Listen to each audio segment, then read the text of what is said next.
हर व्यक्ति अपने जीवन में कुछ पाना चाहता है, कुछ बनना चाहता है, लेकिन कुछ % लोग ही अपने उस सपने को पूरा कर पाते हैं जो वे हर वक्त देखते रहते हैं।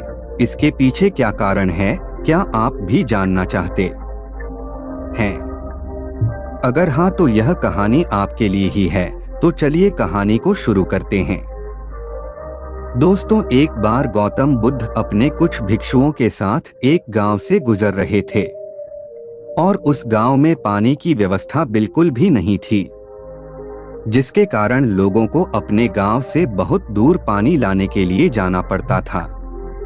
उस गांव के निकट ही बहुत बड़ा मैदान था, जिसमें बहुत सारे छोटे छोटे गड्ढे खोदे हुए थे। बुद्ध के सभी भिक्षुओं में से एक भिक्षु जिज्ञासावश गौतम बुद्ध से पूछता है कि इस मैदान पर जो गड्ढे खुदे हुए हैं उनका क्या उपयोग है।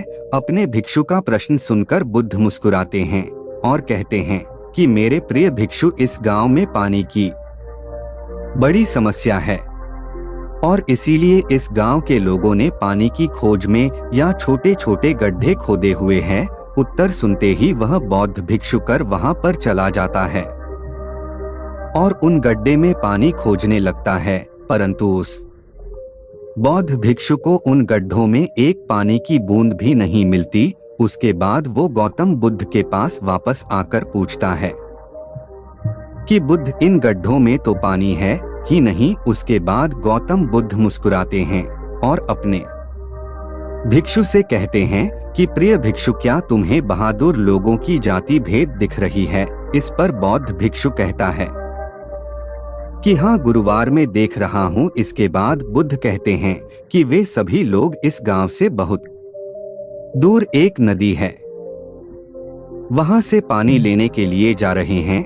उसके बाद बुद्ध का भिक्षु बुद्ध से पूछता है कि बुद्ध, क्या इस गांव के आसपास की जमीन में पानी बिल्कुल भी नहीं है? इस पर बुद्ध कहते हैं कि पानी तो है, लेकिन इस गांव में ऐसा कोई नहीं है कि उस पानी तक पहुंच सके। इसके बाद बौद्ध भिक्षु कहता है कि मैं कुछ समझा नहीं बुद्ध। इसके बाद गौतम बुद्ध कहते हैं कि क्या तुम इस मैदान पर खुदे हुए गड्ढे देख रहे हो? इस मैदान पर खुदे हुए ये सभी गड्ढे पानी की खोज में खुदे हुए हैं, लेकिन एक भी गड्ढे से पानी प्राप्त नहीं हुआ है। जानते हो क्यों? क्योंकि परिश्रम तो किया गया, लेकिन सही दिशा में नहीं किया गया है। अगर ये सब गांव वाले अलग अलग सा गड्ढा खोदने के बजाय सिर्फ एक ही गड्ढे को सौंप गड्ढे की बराबर होते, तो यह सब गांव वाले पानी तक अवश्य जाता है। दोस्तों, मनुष्य का मन भी इस प्रकार हम है, वह एक ही समय में 100 दिशाओं में भागता है।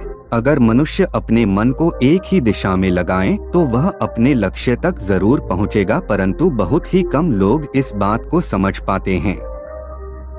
जब तक आपका मन पूरी एकाग्रता के साथ किसी दिशा में नहीं चलेगा, तक आप अपनी मंजिल तक नहीं पहुंच सकते हैं और तब तक आप सफल नहीं हो सकता, चाहे आप कितना भी प्रयास क्यों न करें।